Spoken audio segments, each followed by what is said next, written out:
সময় পেলে আমি আর হাবিব ঘোরাঘুরি ঘুরে আজকে হাবিবের এলাকায় গেছিলাম। হাবিব বললাম, হাবিব তোমার এলাকায় আইসি আর তুমি কিছু খাওয়াইবে না, মানে মজা করে কইছি। আর হাবিব মজা করে বলতেছিল যে কেল্লিয়া খাওয়ামু, তোমার এলাকায় গেলে তুমি আমার কি খাও। আমি বললাম তুমি আমার এলাকায় যাইও, তোমার ভরপুর খাওয়ান খাওয়াইমু। আর আমি বললাম, হাবিব তোমার এলাকায় যখন তো আইসি ঠান্ডা মান্ডা খাওয়াই বিদায় করে দেবো। হাবিব বলছে না না না, নাটক করা বাদ দেওয়া, আজকে আবহাওয়া এমনিতে ঠান্ডা, কোন ঠান্ডা খাওয়া যাবে না, একদম ঠান্ডা লাগবো।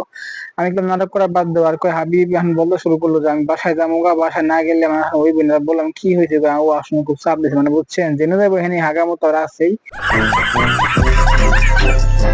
যাই হোক এই কথা কই মানে তুমি বাসার দিকে যাও, বিকেল বেলা তোমার নক দিমনি, মানে বিকাল তো হইয়াই গেছে গা, মানে এই নাটক করে হেরে বাসা দিয়ে চলে গেল গা, আর বাসায় বিদায় করলাম।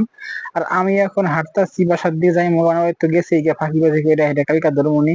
আর আকাশটা মোটামুটি অনেক ভালো লাগছে, আর আজকের দিনটা মোটামুটি আলহামদুলিল্লাহ অনেক ভালো কাটছে। সবাই ভালো থাকবেন, সুস্থ থাকবেন। আসসালামু আলাইকুম, দেখা হবে আবার নতুন ভিডিওতে।